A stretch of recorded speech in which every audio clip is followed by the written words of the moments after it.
Assalamu alaikum wa rahmatullah wa barakatuh. Que la paix, la miséricorde et la bénédiction d'Allah soient sur vous. Avez-vous déjà ressenti cette atmosphère unique qui entoure l'Aïd al-Adha, les sourires, les prières, les retrouvailles, et ce moment solennel où un mouton est sacrifié? Mais pourquoi ce geste? Pourquoi tant de musulmans à travers le monde perpétuent-ils ce rituel ancestral?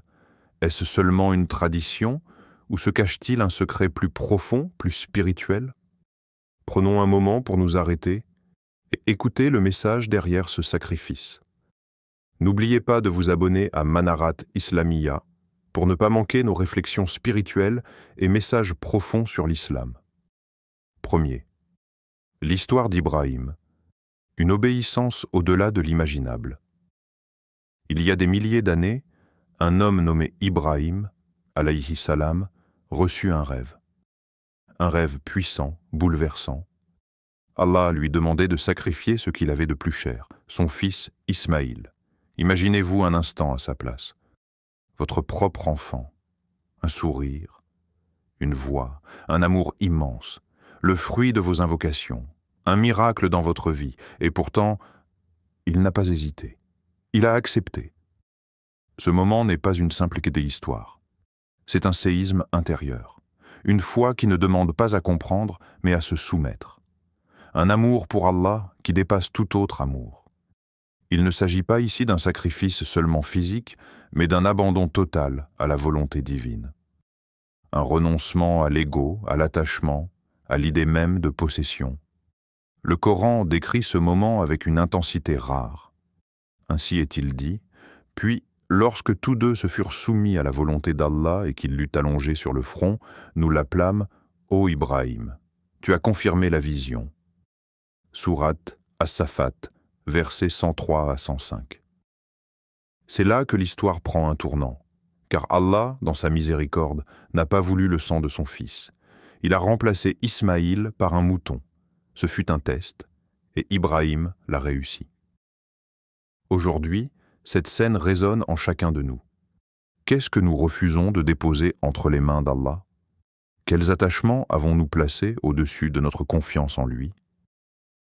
L'épreuve d'Ibrahim n'est pas une relique du passé. C'est une invitation, aujourd'hui encore, à réévaluer notre propre soumission. Serions-nous prêts à tout sacrifier pour celui qui nous a tout donné? 2. Le sens profond du sacrifice. Alors, pourquoi continuons-nous ce geste chaque année? Pourquoi ce sang versé? Pourquoi ces millions de moutons égorgés dans le monde entier au même moment? Ce n'est pas la chair, ce n'est pas le sang, ce n'est pas un rituel vide de sens. Ce n'est pas ce que cherche Allah. Le Coran l'énonce avec une clarté qui éveille. Ni leur chair ni leur sang n'atteindront Allah, mais ce qu'il atteint de votre part, c'est la piété. Sourate Al-Hajj, verset 37. Ce verset suffit à lui seul à nous bousculer. Le sacrifice, en vérité, est un miroir qui reflète ce que nous sommes prêts à abandonner pour nous rapprocher. Il ne s'agit pas de bêtes, mais de chaînes intérieures. Ce que nous égorgeons, c'est ce qui nous éloigne de lui, nos habitudes, nos attachements toxiques, nos orgueils muets, tout ce que nous gardons jalousement par peur de perdre. Alors qu'en réalité, c'est en perdant pour Allah qu'on gagne tout. Pose-toi cette question. Qu'est-ce que je suis prêt à sacrifier pour Allah? Mon ego, mes envies, mes péchés? Ce n'est pas une question rhétorique. C'est une urgence spirituelle, car chacun de nous a un Ismaïl à offrir. Quelque chose de cher qu'il garde dans un coin de son cœur et qu'il hésite à remettre à son Seigneur. Le sacrifice n'est pas dans l'animal, il est dans le cœur. Et chaque année, ce geste ancestral vient réveiller en nous cette vérité. La vraie offrande, c'est nous-mêmes. 3. Une invitation à la gratitude et au partage. L'Aïd al-Adha n'est pas seulement une offrande à Allah. C'est un souffle de bonté qui doit se répandre autour de nous, un élan de reconnaissance qui se transforme en générosité. Le prophète Muhammad, paix et bénédiction sur lui, nous a guidés avec une sagesse immense. Il nous a appris à partager la viande du sacrifice en 3 parts. Une pour soi, une pour ses proches, une pour les nécessiteux. Ce n'est pas qu'un geste rituel. C'est une éducation du cœur. Une école de générosité, de fraternité, d'attention. Une invitation à sortir de son propre monde pour regarder l'autre, celui qui souffre en silence. Autour de nous, peut-être même tout près, des gens ont faim. Ils n'attendent pas toujours de grandes choses. Parfois juste un sourire, un repas, une main tendue. Et si ce mouton devenait plus qu'un sacrifice?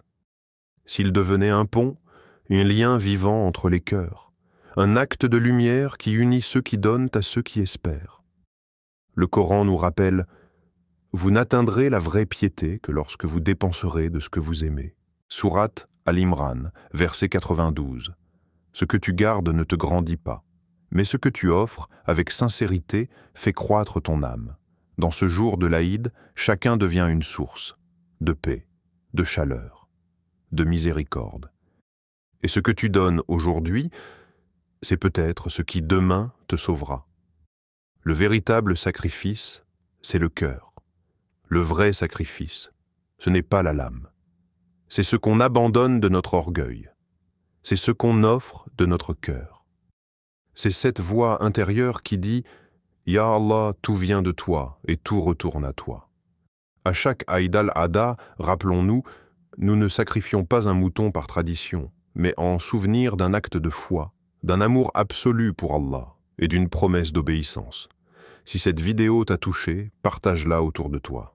Et n'oublie pas de t'abonner à Manarat Islamia pour recevoir plus de contenu qui élève ton cœur et nourrisse ton âme. Qu'Allah accepte notre sacrifice, purifie nos intentions et nous rassemble parmi ses serviteurs sincères. Wa assalam alaykum wa rahmatullah wa barakatuh.